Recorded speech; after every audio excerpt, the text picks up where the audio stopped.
G'day guys, Googs here for The Drunk Philosopher. This week I'm going to talk about a little thing, causation, correlation, or correlation causation. Bushfires, there's a lot of bushfires burning all around Australia. In fact, this week in my case, we actually evacuated on, I think it was Tuesday, we were evacuated. There was a large bushfire in the bush opposite myself. And it was a bit scary, but everything turned out all right. There were no homes lost in the fire, thank goodness, unlike New South Wales at the moment, which is nearly 1 million hectares burnt. It's horrifying, and I know some people who are near the fire or involved in the fire, and it's absolutely tragic, absolutely horrific.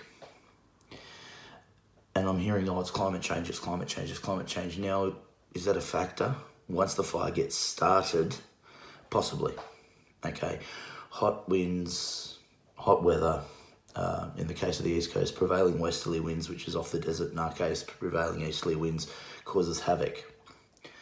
One of the big problems is burn-offs. Now, what I mean by that is during the winter months, there used to be, especially in areas where there is high risk of fires, it's not just about fire breaks to fences and homes and things like this, it's also about burning the undergrowth, okay? Because if you burn the undergrowth, it's harder for a fire to get hold because there's less fuel. That's not happening more and more in our country, largely due to people who go, well, my kid's got asthma, which is fair enough, your kid's got asthma or you've got asthma. We don't like, if we've got too much burning, it sets off the asthma. It's like, okay, well, that's one issue. Second issue is people go, but these burn-offs, they destroy habitat and all the rest of this crap, the environmental mobs, and they lobby the governments and the local governments and the state governments to say, we should do less burn-offs, less prescribed burning, less back burning. And you end up with a situation like you've got in New South Wales.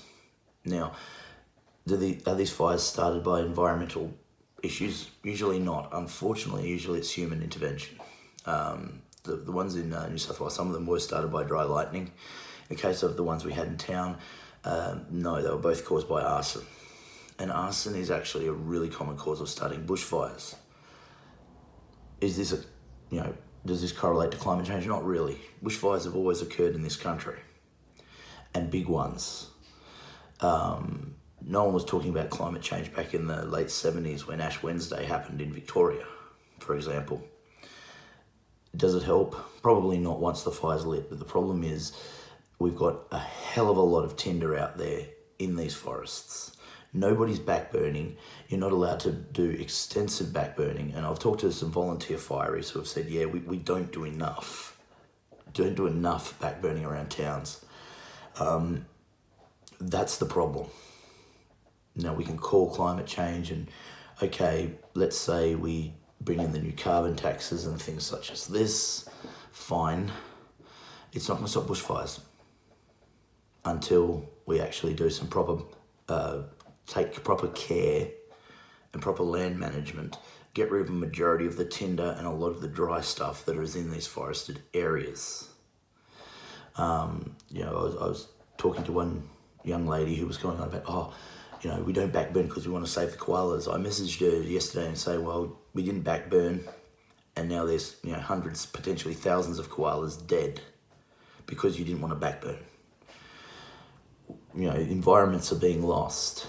It's better, quicker, and easier to do a backburn safely in the cooler months than it is to end up with these horrific bushfires because of neglect in terms of doing your due diligence and taking care of the tinder in the rainforest.